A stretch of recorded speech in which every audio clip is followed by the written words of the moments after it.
Welcome back to the RTS podcast. This is your producer, Jim Ellie, and in today's episode, we're revisiting some of the concepts that we talked about in last week's podcast, we're revisiting some of the concepts we talked about in our last podcast about stress management, fatigue, etc. as we talk with Team RTS lifter Adam Jones.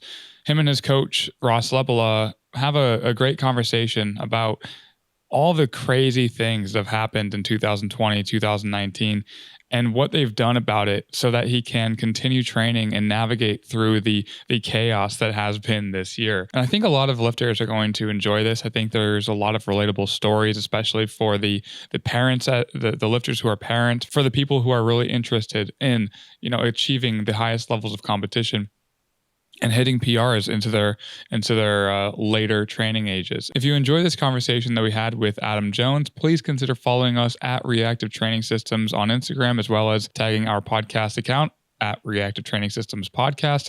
Share this with your friends, and we really appreciate that, and we hope that you enjoy the episode. Adam, thanks for joining us today. We wanted to have you on specifically because we've been talking a bit about stress management lately. And there's definitely a lot of that in your story as a lifter, and some pretty big things that we can jam on. After Worlds 2019, you were making some incredible progress and then sustained an injury, which we both, as we talked about, can look at hindsight 2020 was kind of lack of management of some of the life stress aspects. And taking that into consideration moving forward has been some pretty large gains coming back and not much time lost at the end of the day. So I think it'd be cool to jam on some things, all stress management with you. And, I suppose I'll let you kind of maybe tell the story about what was going on in your life that really increased a lot of the life stress going into that time after Worlds during training and whatnot, that was really starting to that built and impacted and kind of led to that injury. Yeah, sure. Thanks for inviting me, guys. After Worlds, during Worlds, my wife was pregnant, and I was prepping for a meet in Australia. Like, I wanted to do a local meet, so I haven't done a local meet in Australia for a few years, and I was just really keen on giving that a go and just having some fun. And my wife was, I think she was around 7 to 8 months pregnant when I went there. She stayed in Singapore. I went to compete. I competed, and a couple of days after I competed, my wife was like, "Yeah, there's something not quite right. What's going on?" And I was like, "It's okay. Like, we're not sure. We'll just go get a scan and make sure everything's okay and all that." And me, I'm just thinking, because my wife's very neurotic, so she can be quite stressed out at sometimes. So I thought it might be okay. She might just be a little bit, just nervous about it. So she went and got a scan. She goes, "Okay, things are not looking quite right, but I think it's going to be okay." And I'm like, "Okay, no problem." She flew in a week later after my comp. We went and saw the obstetrician, and as soon as we went and saw him, he was like, "Okay." She had the scans and everything, and he's like, "Guys, I wouldn't tell you this unless I'm dead serious. You need to have your bags packed ready in the car every time you come and see me, every time you come and have a scan, for every single appointment, because right now it's quite critical that we pay attention to what's going on, because my wife had preeclampsia. Her blood pressure was very high, and Max was severely undergrown. He wasn't getting enough blood from the placenta. We didn't know exactly what was going on at the time, but he was very, very small, especially for someone that's a baby that's, a month and a half premature. Should be a lot bigger. So As soon as we had that meeting with the obstetrician, it hit me like a slap in the face. I was just like, wow, like you're being told your wife and your baby is at high risk is something like a very bitter pill to swallow. So we were getting scans 3-4 times a week and seeing the obstetrician, just monitoring the heartbeat, because we had to delay the emergency C-section, because it was very vital that he stayed in there a bit longer to develop. So it was just very risky, and she was on medication too to bring her blood pressure down as well. But it was a very stressful time before the bub came out.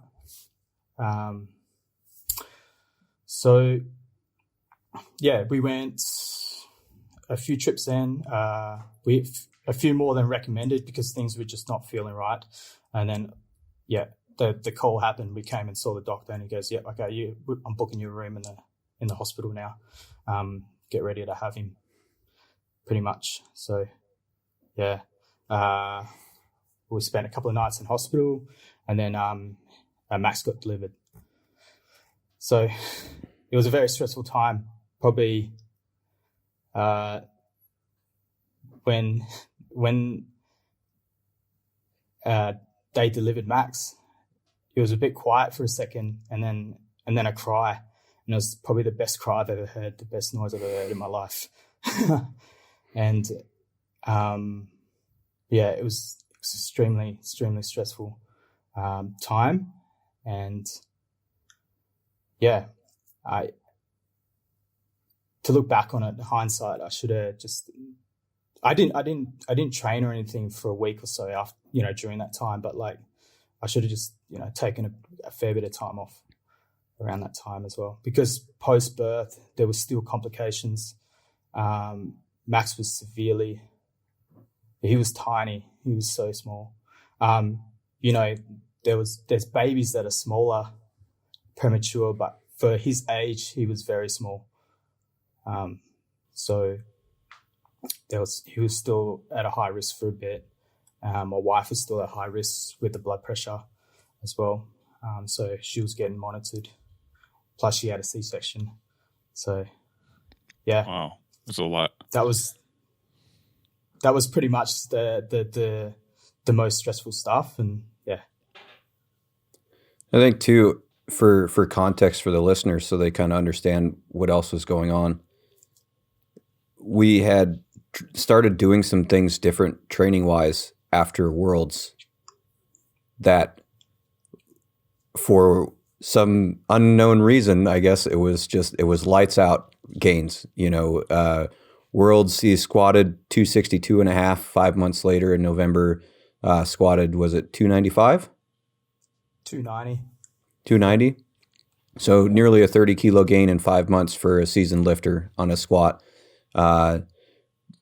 Deadlift as well, went from 320 being everything you could get in Worlds to narrowly missing just under 340 in November, due to grip. The bar flew off the ground, so it's just a matter of fix the grip, and more than 340 is there, probably closer to 350 like his E1RM was.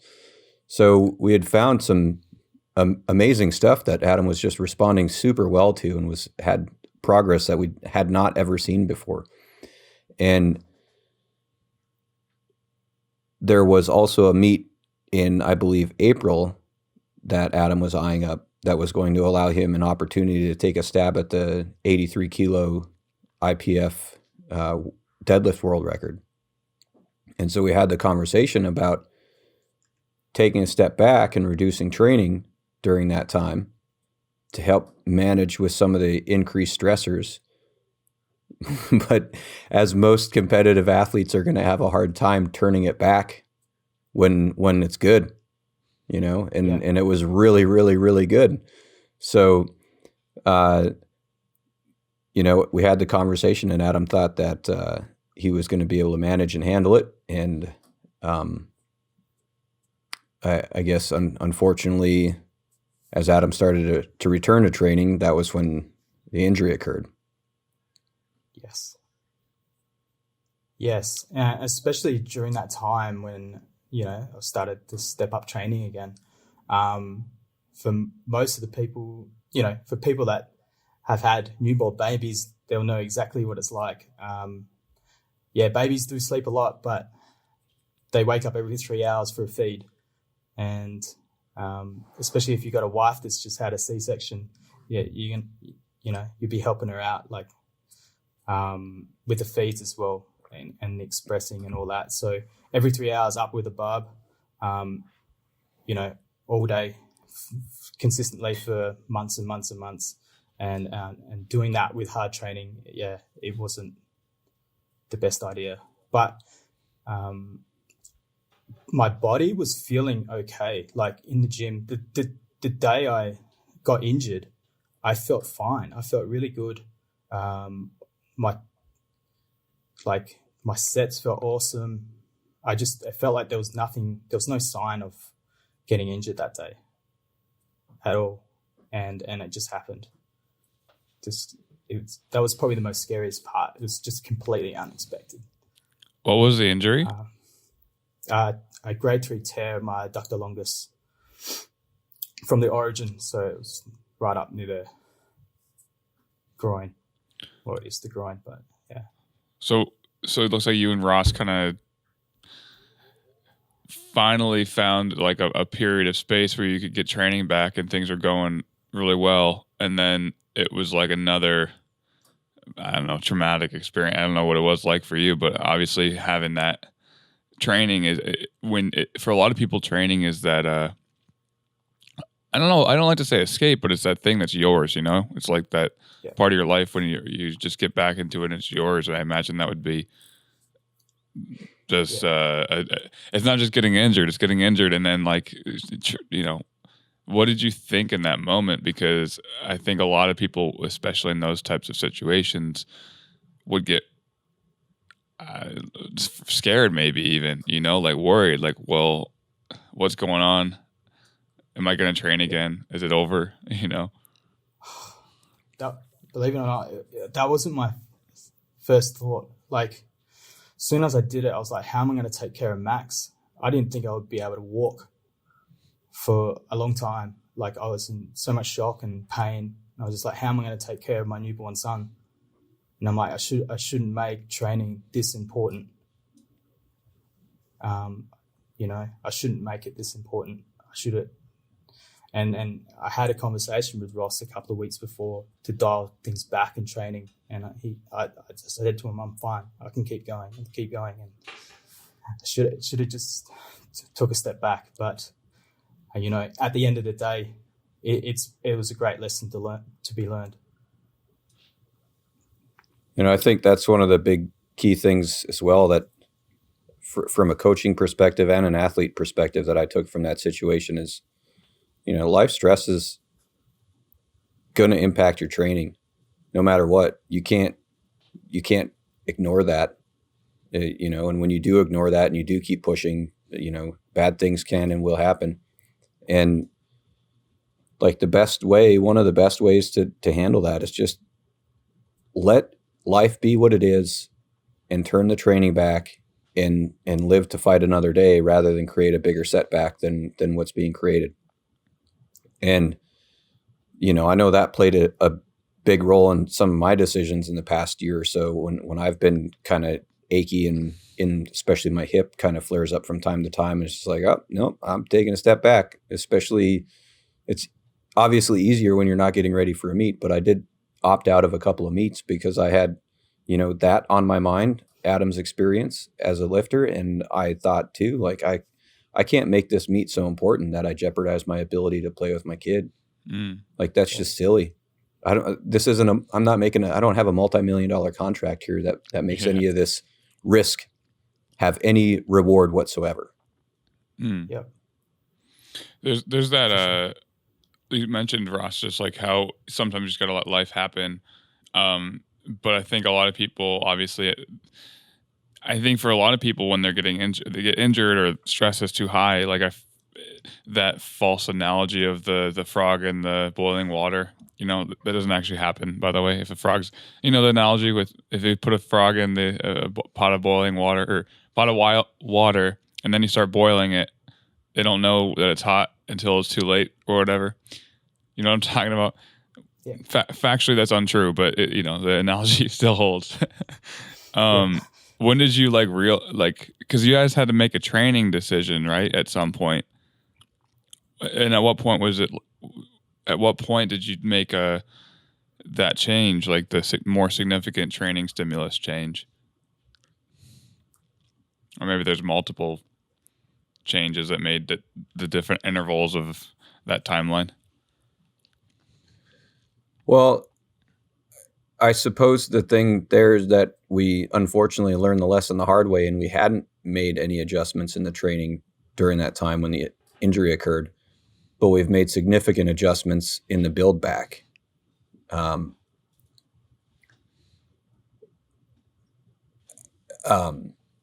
Apologize, brain fart here for a moment. Adam went through a fairly significant, lengthy rehab process with a PT and doing a lot of body weight exercises following the initial injury. In addition to that, then the gyms closed due to COVID lockdown. So that just kind of lengthened that time period in that process. And then when he was able to finally get a barbell back on his back, we've just been playing it real slow. 3 days a week instead of 4 days a week, significantly lower RPEs, with lots of stop gaps in place along the way. There's, a little discomfort. Okay, we're going to peel back, and really making sure that all that discomfort is completely gone before we even touch anything with any kind of intensity. And I think one of the things very pointedly and specifically we've done, a lot of times when I suppose we're coming back from an injury, be like, oh, okay, hey coach, I'm ready. All right, cool. Let's, we'll get right back into that by 1 at 8 work.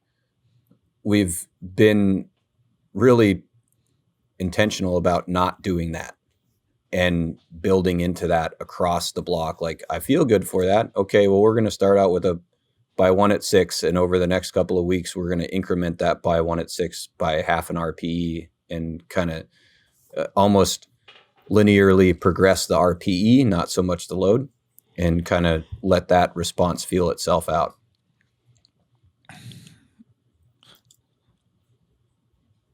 Yeah, that's been working well. I really like that approach as well, and just to really take time with it. It was really open-ended with the RP as well. Go a little bit extra if you want to, but if you're not comfortable, just sit back with it and then just slowly build back until you build that confidence back up towards the RP. And that's been a great approach from how to build back up, I felt like, for me. It's a cool thing too, Ross, that you guys did. And Adam, I'm curious how you think about it, but the inclination, especially when we have these periods of training stress or life stress that seem overwhelming, I think it can be easy to, wait until it's over. If you can just wait until it's over, we can get back to what we were doing. But a lot of times that's not how life works. You have a big stressor, you adapt to it, and then the stressor doesn't go away, but you've adapted to it. Maybe it goes away, but in this situation, now your life has changed, right? You have a different worldview, probably even since you've had your kid in that experience, right? And I think, as an athlete, what did you think? Or how have you been kind of processing that change of and maybe was it even difficult to say, hey, maybe we will be more progressive with our return to those singles at 8, that you seem to respond well to. I think a lot of people would be like, when can I get to the 8 to get our singles at 8 again? When can I get to that high intensity? Yeah. I think a lot of it's got to do with mental for me as well, and building that confidence back up to hitting those RPEs again. Because like for the first couple of months, it was in my mind when I was squatting, thinking about, is my adductor going to hold up? I should progressively, controllably with the load as well, build back up. So I think, especially with how much my life has changed this year, especially being a full-time father as well, like that's more important than anything else, to be able to take after my son. So I need to take care of myself as well, and take my time with it, because, at the end of the day, I want to be competing, in my 40s, in my 50s and all that, so there's no rush to get back into it. Just take my time and let life, blend in with training, and training blend in with life along the way, and just not force it. How long have you felt that way about training? Probably this year. Just like last year, I was all about all go, and especially before my injury as well. I'm like, okay, I'm gonna do this one more comp. I'm gonna do this one more comp in April, and then I'm gonna relax for a bit, be a dad, and I'm just gonna push. I'm gonna go, pedal to the metal, and give this one meet everything I got, and then, relax for a bit. But all that happened, and now I'm like, still love training, still very motivated, but I've got a different perspective on training now. Your maturity's increased, and I think that's been one of the biggest gifts of, you hear a lot of people talk about a lot of times, like the gift of injury and what that does for you, and what it can bring to the table. And like, between the injury and the timing of it with your other life considerations, is it really forced you to have to mature. You couldn't go all out anymore. And I think that's been, I know it's definitely been a huge part in your ability to build back up. And during this return, your maturity allowed you to be more in tune with the auto regulation modalities, and not, buy one at 8.5, like whatever, like that's fine. It's still buy one at 8, like sure, but not all the time, and especially not in that context. Like, we can't always be a half RPE over. If we're always a half an RPE over, we're gonna find that point that we break. So like, having that maturity to,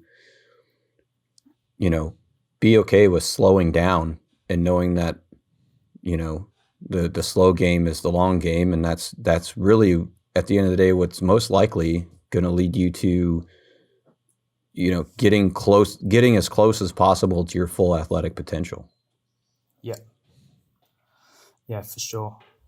I believe if your recovery and your life stress doesn't match your training, or your training doesn't match it, something has to change. You have to make training match your life at the time, and just let it be like that, and increase training when life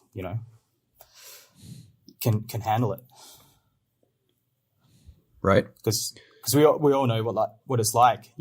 Deep in it, towards the end of a development block, things get pretty hard, and for me anyway. Yeah. So, yeah, I think. Yeah, I think anybody that knows anything about me knows that I like to talk a lot about life stress management and self-care and stuff like that. I'd be curious what kind of lessons you've learned there, as far as like, and or what things that you've brought to the table differently for yourself that has helped you, like, care for that life stress and care for yourself and your mental health and well-being and things of that nature in the midst of some very significant life events and changes. Yeah. I think one thing that's, there's a few things actually, but, walking's really has been a really good recovery tool for me, and I find I get some mindfulness out of it too, just walking, uninterrupted, kind of like I'll walk without my headphones, and I'll walk with Max strapped to me, or I'll walk with my wife, and we'll talk about our day and talk about things, what went well and stuff like that. I find that the more I do that, the better I recover, the more happy I feel, the more clearer I think. So yeah, walking's definitely one of those things. Sleep as well. Sleep is, adequate sleep. A sleep routine is definitely a big key component to training and life as well. The more adequate sleep I get, the more clarity I have. I can think properly. I just feel generally happier. When I have times of like I'm getting lack of sleep, and when it builds up, I feel generally down. I feel, very moody and everything, and my wife definitely does notice that as well. But yeah, when I get adequate sleep, it definitely changes a lot. And adequate, food is, it's a no-brainer. Enough food, enough sleep, walking, just general activity.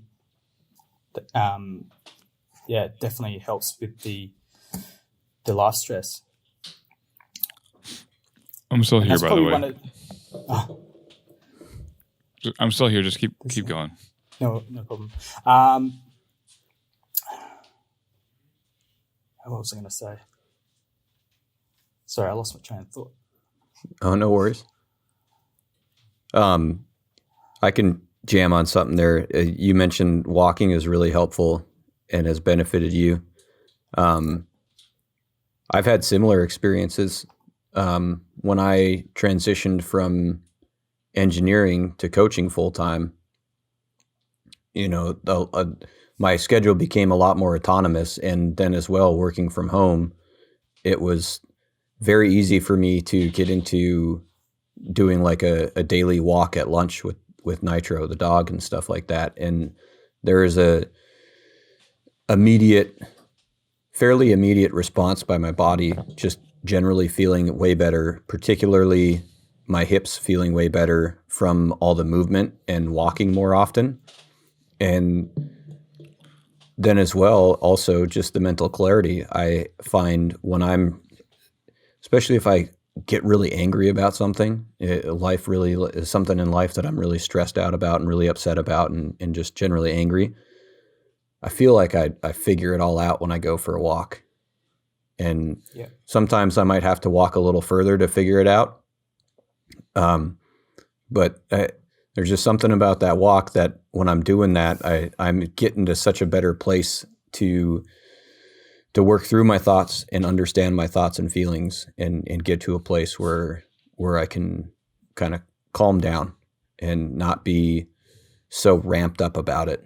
And getting to a place where you can ramp that down and ramp the nervous system response down is going to help with the tension in the body, and that tension in the body reduction is going to help with stiffness and soreness and all those things, which will obviously improve your training.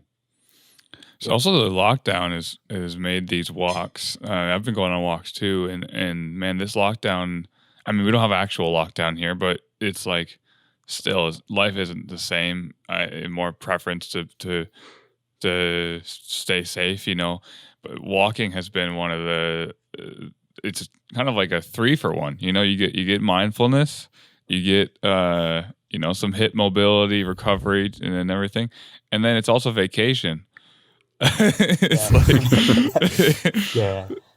it's so nice, you get to also appreciate I come from someone. I've been traveling for 2.5 years, and one of my favorite things about traveling is being in nature, and being around the different things and sites.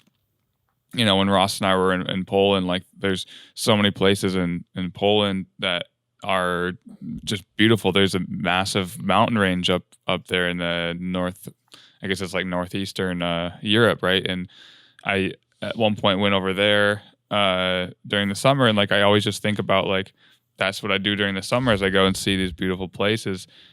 And one of the things that not necessarily walking, but walking kind of encourages is like you can just sit and pay attention to stuff that's right next to you that is beautiful and gorgeous, whether it's architecture or there's if you're lucky enough to live in a place like Minnesota where there's trees and things everywhere. Ross, I know that you've got like a lot of like cool like rivers and creeks nearby you. If I haven't been to where you are, but from your Instagram stories and things. Yeah, I've definitely been very happy about that. Having living in Alaska for 12 years and loving the mountains and exploring the mountains, to coming to Georgia, I was definitely nervous about what nature had to offer. I knew it wasn't going to be bad. I knew it wasn't going to be like when I was in college in North Dakota, the most awful place I've ever been in my life. It was so depressing there. And if you live in North Dakota, I don't apologize for ragging on your state. It really is. I hate that place. Yeah, you just gotta move if you live there. Sell that state to Canada already. Yeah. But I'd visited Georgia a whole bunch before I moved here, so I knew it wasn't going to be like bad or depressing. But there's definitely been a lot more super awesome, cool stuff to explore and see here than I anticipated. And I too also absolutely love nature. To the point, I'm so grateful that the property that we found and bought is on 2 acres, and one of the acres is out in the woods, and we got a little creek out there built a little meditation platform right next to the creek with a bridge over the creek. And most days I go out there and meditate and just love being in the woods in nature. And man, that fills my bucket so good and helps me detension from life stress and kind of helps me manage that so I don't get so overwhelmed by a lot of the things that can pile up on us. Yeah. Do you find that, I mean, Australia has been on lockdown for longer than most countries now. They're out of it, right? Are you in Australia right now? I'm in Perth right now. I flew in from Singapore. So I'm actually in 2 weeks quarantine on my last night now. Freedom tomorrow, so that's great. But Western Australia had a hard border for a bit, and especially for overseas, anyone that comes from overseas where you have to get an exemption, and then you'll have to do 2 weeks quarantine. People from interstate can come and travel into Western Australia now, where they've let domestic other states in. Before they just let no one in. Western Australia is starting to open up. Victoria, they were in lockdown. They opened back up and then they went back into lockdown again. So they just recently opened back up a few weeks ago. And the rest of the country is okay. Must be nice to know that tomorrow you'll be able to get back into that, you can go on walks and everything, right? Yeah. I've actually been walking up and down the hotel apartment, just trying to clock some steps in here.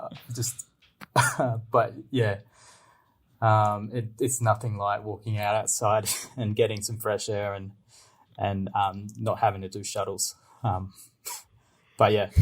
Super looking forward to that.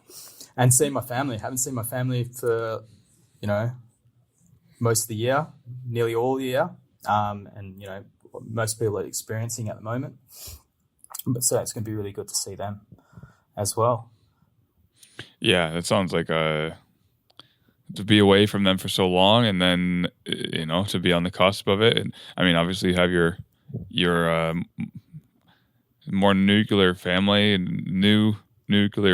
but still obviously the extended family is important, right? The connection that you can make with them. I found that this last year has just been most eye-opening for like, now that we don't have, for most people, a lot of people don't have the distractions that they might have had before. You know, you can distract yourself with a lot of the things that you like. You can distract yourself with things you don't like, but still choose to pay attention to or be involved with. When you're on your own and you don't have that access, I find it to be, well, you just realize that a lot of this stuff is up to you to decide. Like, you have to figure out what habits that you want to develop that make you feel good. And I found this last year to be a reinforcer of the rationale behind some previous habits, for myself, but also like, you know, when you're going, for me and a lot of people, I think having a worldwide pandemic is traumatic in general. You know, the visions and that we had for what we wanted to do in the future have been shifted. Like, someone asked me, like, what are my goals for the next 5 years? Like, I don't know. I want to personally get to the next year and then enjoy this few months, you know, the days more presently right now, because it's hard to live. I'm the youngest here, but 25 years on my end of, like, you know, vision casting into what I want to do, and then like, oh yeah, but hold on for like a year and just do nothing. You know, just stay with what you got. Has that been hard for you, like, from a training stress management or just stress management in general, like the kind of putting things on pause, or maybe it wasn't as severe on your end? Yes and no. Like, I think, you know, like, having a kid really changed that perspective. I think if I didn't have a kid, I would have been losing it in lockdown, not being able to train and just training with dumbbells and stuff. And, you know, especially like having an injury as well, there was only so much I could do. So I was just kind of like just finding the wins of, you know, being able to move a bit better and move a bit more pain-free, and being able to chuck some more weight on my dumbbells to be able to single leg squat a bit more. And so that's pretty much how I've been coping, you know, with the lockdown, trying to try and search for the wins with everything along that way. But, you know, I'm not going to lie, there were some days where I'm just, you know, I want to get in the gym and I want to be able to, you know, actually lift some weights. There was actually a few days like that, you know. But looking back and going back into training, I don't feel like I lost that much, to be honest. And it was a good break, and it was a good time to, you know, spend with my newborn son and my wife. Like, you know, my wife had to work from home as well, so it was kind of a unique situation. You know, if it wasn't for lockdown, she wouldn't be able to work from home. She would be working at the office. So it was pretty cool to have us all home at the same time, especially during that time. You know, the first probably 6 months of having a baby is definitely the hardest when it comes to sleep and trying to find a routine, and, you know, finally getting a routine and then having to get a new routine. And Right. Babies are very, very disruptive. Like, well, he was, some people get lucky that babies, you know, go straight into sleeping, you know, 10 hours and stuff. But it took him a while to get into a good routine. Right now, he's in a really, really good routine. So I don't think I would have been able to push training at all, even if I could go to the gym, as life was just too hectic, and there was very minimal sleep. So what was your training like before? Because we talk about changing it and all that, but for context, you know, what did it look like on a day-to-day, or, you know, generally speaking, if you want, prior to having a kid, and then how has it evolved, like, you know, more practically over the last year? Like last year, before all that, you know, most of our development blocks, you know, leading up to meet would be by 1 at 8 and you know, back off sets. I think, just thinking off the top of my head, it'll be more like some kind of block sequence leading into a meet, ramping up intensities in a way. Am I right, Ross? Yeah, but I think maybe more the other context to think about with that is more, correct me if I'm wrong, Jim, but I'm thinking you're looking more at like, 4 days a week, and it was taking, like 2 to 3 hours per session. Yeah. Right. Compared to what that time demand, that life demand is on it now. Yeah. Oh, yeah. Training back then was 4 days a week. My sessions would go for about 3 hours. It would involve probably about an hour and a bit of travel as well, because there's not many powerlifting gyms in Singapore. So the one I go to is 35-minute drive away. If I'm getting a Grab or a cab or whatever, or if I'm getting public transport, it'll be an hour. So I had a lot of spare time before I had a kid. So I could take my time and go to training and and then take my time coming back home and that. But now I don't have that much time. So yeah, 4 days a week. I'd struggle to fit in that now, especially after this holiday and going back home. I'll struggle to go back to 4 days a week, I think, until I can get some kind of daycare with my son. But yeah, won't be a while until I could do that. But yeah, that's fine. I'm finding that we're making pretty good progress with 3 days a week and less stress as well. So from what I understand, you're making better progress on 3 days a week with more life stress than like, I don't know. I think I might be that. Is that happening? Is that true? Yes, in a way. Yeah. I'm quite surprised where squats are at the moment.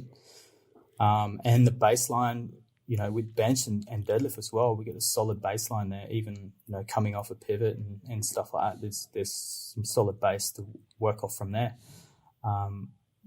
We haven't spent too much time with, higher intensities yet. But we'll see, when we build up a bit more and see what happens. But I have hit E1RM PRs, post injury and lockdown and everything. Yeah, that's pretty cool. With less work. With less work, yeah. Yeah, like and not just it's less frequency. It's 3 days a week. It's less intensity. It's less stress. It's less volume. It's literally less everything. With good market improvement, probably a better baseline, and as well, like Adam said, hitting some E1RM PRs. So it'll be interesting to see how it rolls out moving forward, because I think that we're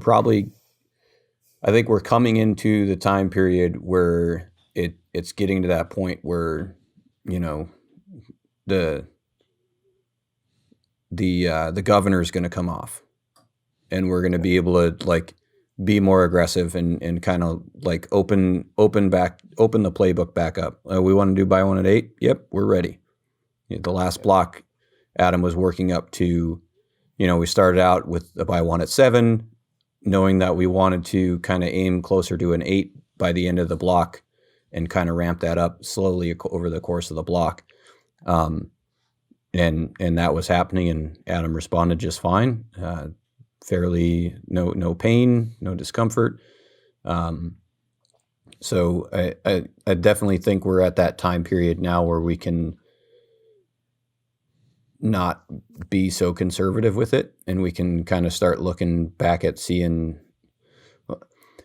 I mean, at the end of the day, right? Emerging strategies, follow the trail athlete response. So there's still things that I'm looking at and want to consider from this time period of less frequency, less stress, less volume, and apply some of that to some of the other things that we saw were working, and kind of blend some of what was working with what is working and see what that looks like. Yeah.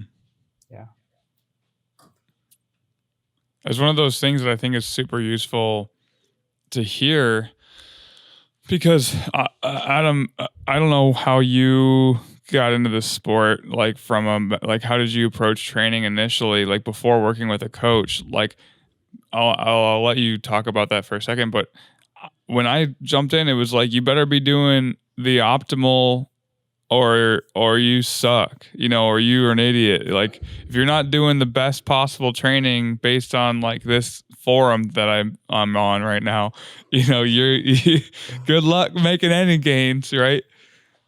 Yeah. So before working with a coach, or before working with Ross? Just like before working with a coach. Yeah. Yeah. Oh man, I had a few years. It was just it's all about working hard and lifting heavy, and just progressively overload it. Mm-hmm. and if you feel a bit tired, just have a deload and then go again. Yeah, right. Pretty much. Yeah. But it was, when I started training, there was no concept of RP. It was just all about, change the reps and add intensity and add more load and, progressively overload and, kind of like a linear progression in a way, and just keep doing that.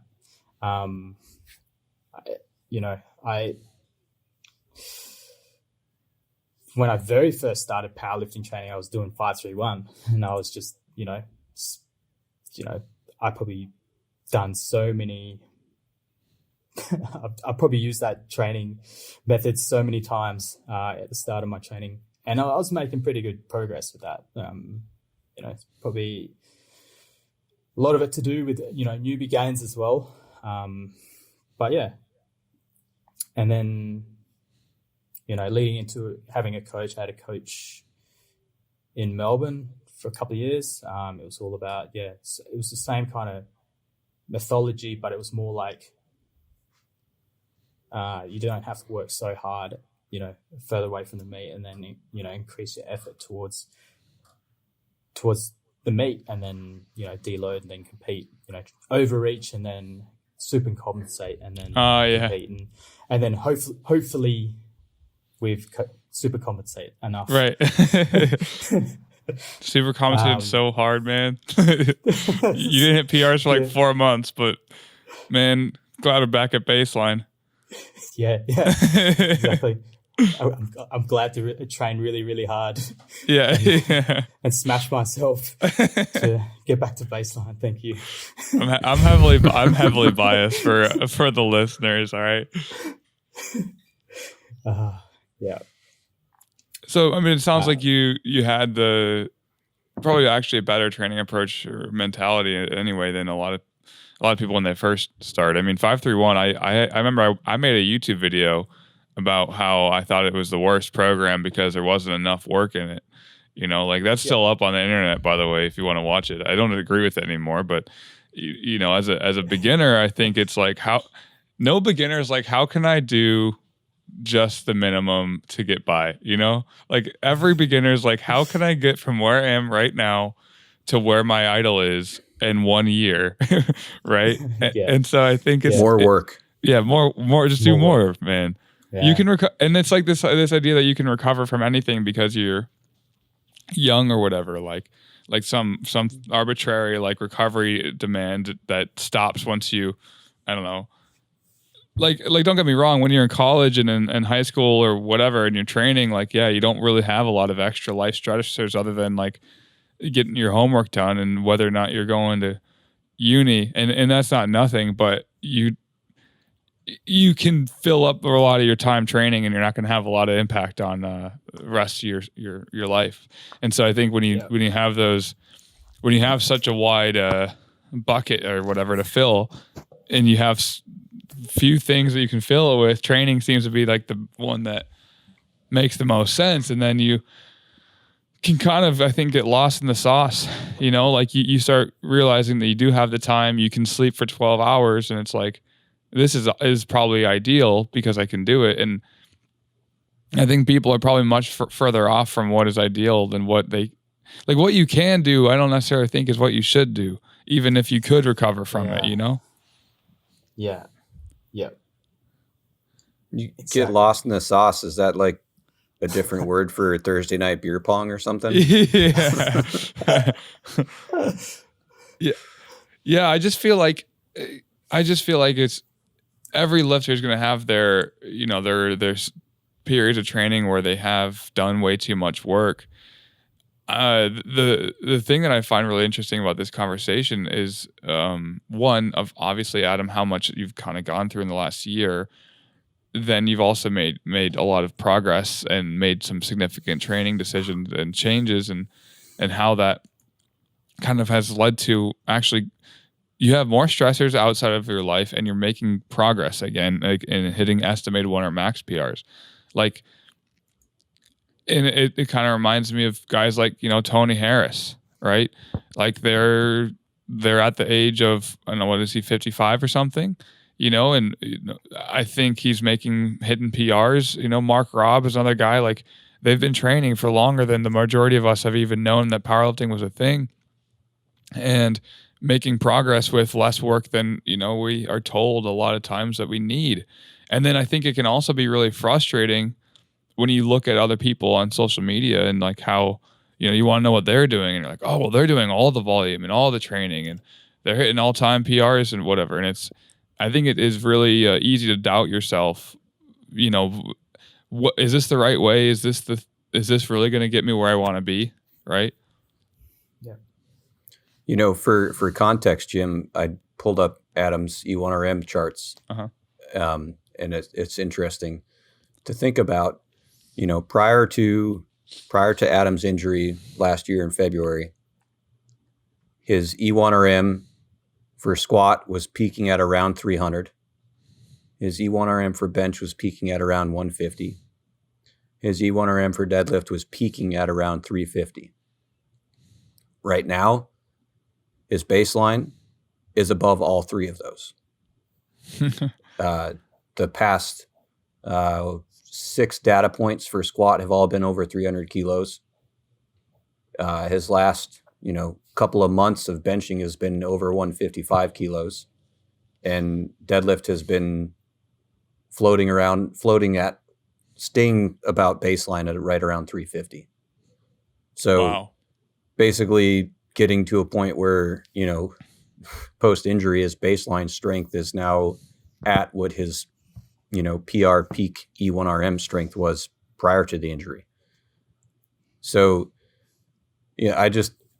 I think about stuff looking at this, like we have to remember some of the important takeaways and lessons from this, that more work isn't more gains. A lot of times, 5% less is 10% more. Yeah. And, where would they be had we really listened to the times back in December, January, February, and cooled off a little bit? We probably wouldn't have had the downtime. We probably wouldn't have had the down period. So, like I talked about in the climbing the mountain analogy that's on our YouTube channel, that like we have to, if we're climbing a mountain and we get to a point in that mountain that it gets too sketchy and it's too rocky, we can't just sit there and try and climb that same path. We have to be willing to take a few steps backwards and go around that spot that is unclimbable. Yeah. Like taking a step backwards and things like that is obviously not something that we ever really want to do as an athlete. But there's time periods where that does and will benefit the end result and end process. Yeah. That's really awesome. I think that analogy as well is super useful for just so many different situations. Like I always think about, how like goal setting is one of these things that we talk about, and the goal or the big goal is kind of like the top of the mountain. But if you don't know what is coming up, and if you don't look at your feet every once in a while and figure out what's in front of you, you lose sight of the fact that you could trip and fall down the mountain. You got to make more progress back up there, right? Yep, for sure. Adam, is there anything that you find or wanted to kind of highlight about this convo, or any insights? Like what's coming up for you now that you've got you're out of quarantine tomorrow? Training seems like you found some training modalities that are working. What's on the horizon? So next year we got a few competitions lined up, so pretty keen for that. It's been great to have a year off competing as well. So competition in Hong Kong in April. It's the Asian Pacific Championships. So looking forward to that. Once we do that, I'm not sure what will be on after that. Hopefully IPF Worlds, if that's on. If not, there's a few mates floating around. So there's one in Bangkok that's in September, and there's also Asian Champs. So it's either one of those three I'm looking forward to doing. In regards to everything else, I think just hopefully get some normality back into life. Really, Singapore's has opened up a bit, so it's quite free to roam around there. Just got to wear masks and stuff. That's fine. And yeah, I haven't really thought about next year too much, because this year was kind of like, right. What is may as well not think about it too much and just see what happens, kind of thing. Hopefully the borders open up a little bit more, so they'll let in international flights to Singapore, more international flights, and being able to our family from here be able to come and visit us as well. So that'd be great. Hopefully, a few more trips next year if we can get around. Yeah, that'd be really nice. Yeah. So training just slowly build back up. Let Ross take the wheel and just point the which way to go, and I'll just follow. Pretty much. He writes the map, and I'll go where he tells me to go. Well, this could be fun. Yeah. Careful what you say. Right. Okay, hang on. But yeah, no, that's really cool, man. I really appreciate you kind of opening up too and letting people into this other perspective. I know we have a lot of episodes where we talk about some theoretical, ideas, and it's really nice to hear from you, an esteemed athlete and someone who takes this seriously and is involved, so heavily in your own training process, to open up about like the mythical training or external life stressors. It's like there are very real life stressors that do make impacts, and it's not just the off chance that, like I brought up in the last episode, like the off chance your dog throws up on you. It's like, no, there are more significant life stressors that build up and like make and require us to adapt. And I think that hopefully makes this relatable to the people listening. Like, being aware of what's going on in your life and how it's impacting you doesn't mean like you got to give up on training. If you can't train 6 days a week, like it's okay. You can train 3 and be all right. And obviously we all have, I know Adam, you coach lifters as well. I'm sure you have some lifters that you've had to kind of teach that to. Yeah, definitely. You get, some athletes that come to you and they go, "Oh, can I do more work? Can I train more days a week?" And I'm like, just take it easy. Yeah, right. Just let's see how this goes for a little bit. Oh yeah, let's turn it up to 8 days a week. Yeah. Yeah. I find that to be really fun, but it's really good to have that perspective, and I'm sure you have that ability now to kind of lead the lifters down that path of of greatness, right? No, but having that experience to be able to use as a way to, like, hey, you've been there. You've been in these like multiple stressful situations. As a lifter who does care, the thing is, it's not like you don't care about training all of a sudden. It's just like you need to make adaptations that allow you to continue to train versus like you're not doing less because you care less. You're doing less because you care as much, but you care about other things too, right? Yeah, exactly. And also, got to be smart about it. I want to train. Like, I don't want to add more training in and getting hurt again and not being able to train. So I want to, be able to do everything and not burn the candle at both ends, so to speak. Like trying to push, hard training and push hard life as well. It just doesn't work. Something's going to go. So just take it easy. Let things come as they, come in and take it. Yeah, it's funny. I just had a thought about it. You look at a lot of other sports, NFL players, NBA players, hockey players, whatever, rugby players, since we got the Australian here. Like all those athletes, they train in the weight room to prevent injury.